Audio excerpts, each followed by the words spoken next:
Hello दोस्तों, RD coaching classes में आपका स्वागत है। अब हम आज हम रस की परिभाषा देते हुए उसके भेद लिखिए। पहला प्रश्न, तो रस की परिभाषा, काव्य के पठन पाठन चिंतन एवं श्रवण के दर्शन से प्राप्त आनंद को रस कहते हैं, या काव्य के पठन पाठन से प्राप्त आनंद को रस कहते हैं। और अगर इसकी एक और डेफिनेशन होती है कि काव्य को पढ़ने सुनने से जो पाठक या श्रोता को जिस आनंद की अनुभूति होती है उसे रस कहते हैं। रस के 10 भेद होते हैं: श्रृंगार, हास्य, करुण, वीर, रौद्र, भयानक, विभत्स, अद्भुत, शांत और वात्सल्य। तो इसके लिए आप इसको अलग अलग तरीके से याद कर सकते हैं। तो मैं एक शॉर्ट में आपको बताती हूँ कि आपको करना कैसे है। सबसे पहले आपका दिया गया है श्रृंगार। क्या दिया गया है? श्रृंगार। अब आपको इसको याद करने का एक तरीका बताती हूँ।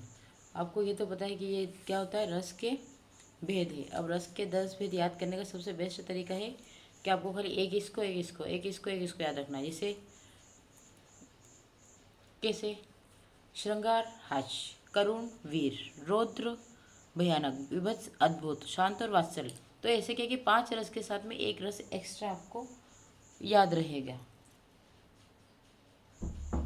और आसानी से आपको याद हो जाएगा। जैसे श्रृंगार हास्य, करुण वीर, रौद्र भयानक, विभत्स अद्भुत, शांत और वात्सल्य। तो जब आप इस प्रकार से करेंगे तो आपको आसानी से याद हो जाएगा।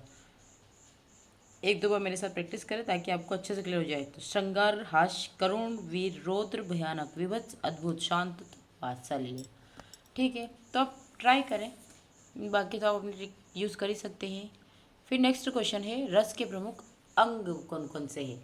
तो रस के अंग 4 होते हैं: स्थायी भाव, विभाव, अनुभाव और संचारी भाव। यहाँ पे आपको इनके भी पूछते हैं। तो रस की निष्पत्ति में सहायक तत्व के नाम लिखिए। तो रस की निष्पत्ति विभाव, अनुभव और संचारी भाव के संयोग से रस की निष्पत्ति होती है। अब स्थायी भाव किसे कहते हैं? तो जो भाव स्थायी भाव से सहृदय के हृदय में निवास करते हैं स्थायी भाव कहलाते हैं। जो भाव स्थायी भाव है ना,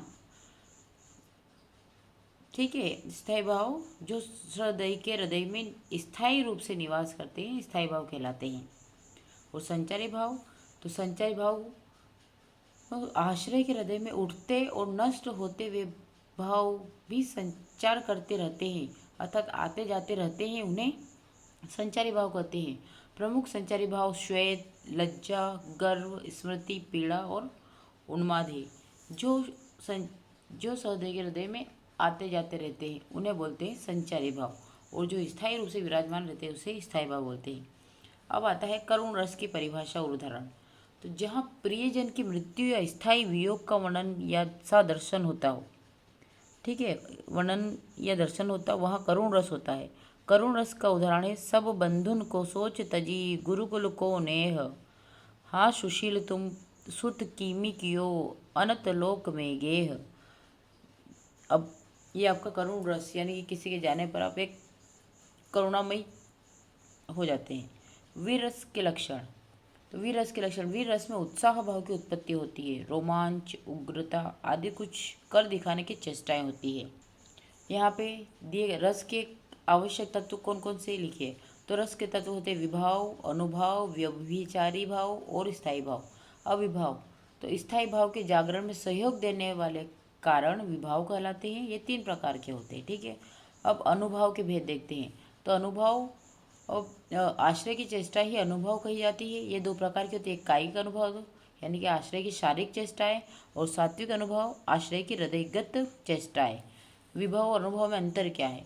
तो स्थायी भावों के जागरण में सहयोग देने वाले कारण विभाव कहलाते हैं, यानी कि स्थायी भावों के जागरण में सहयोग देने वाले कारण विभाव कहलाते हैं, और आश्रय की चेष्टा ही अनुभव कहलाती है। विभाव 3 होते हैं, आश्रय, आलंबन और उद्दीपन। और अनुभव 2 प्रकार के होते हैं, कायिक अनुभव, सात्विक अनुभव।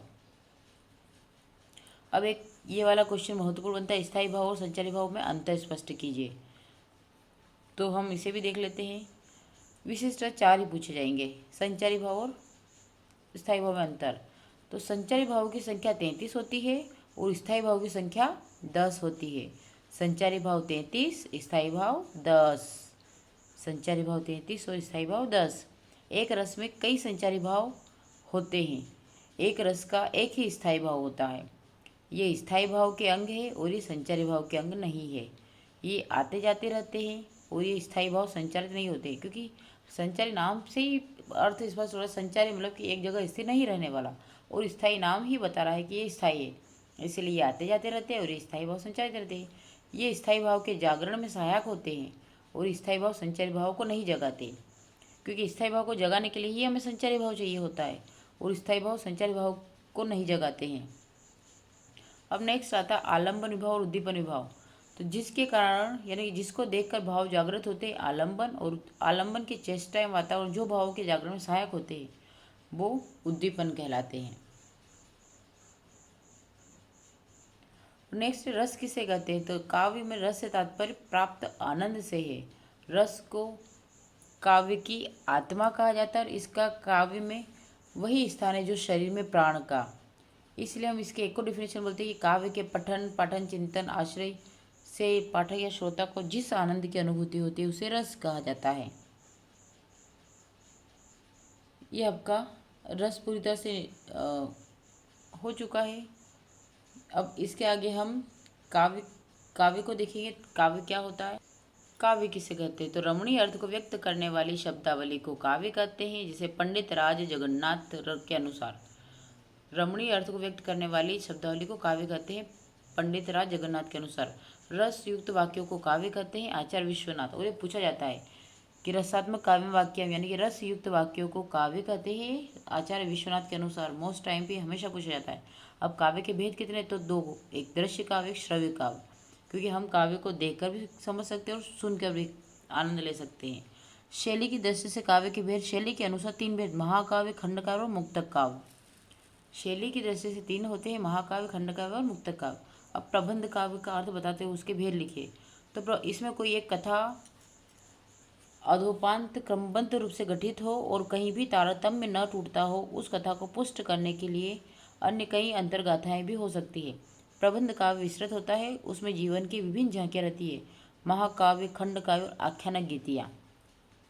और खंड काव्य की बात करें तो खंड काव्य जिसमें जीवन के किसी एक भाग या खंड का वर्णन होता है। इसमें एक छंद, एक उद्देश्य और एक रस हो सकता है। ये आपका खंड काव्य बताता है। अब यहाँ पे नेक्स्ट क्वेश्चन, दो महाकाव्य और उनके रचनाकारों के नाम लिखिए।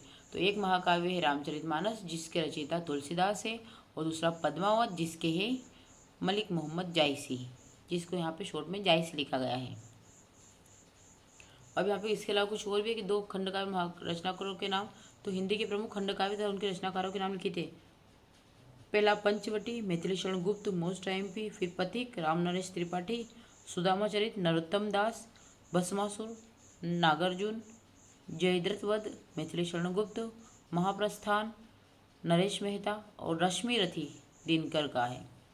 तो ये आपके कुछ महत्वपूर्ण को हमने बात की है। अब यहाँ पर हम कुछ महाकाव्य और खंडकाव्य में अंतर देखेंगे। महाकाव्य खंडकाव्य में प्रमुख अंतर निम्नलिखित है।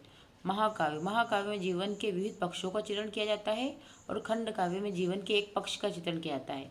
इसमें अनेक जीवन आदर्शों की स्थापना होती है और उसमें एक जीवन आदर्शों की स्थापना होती है।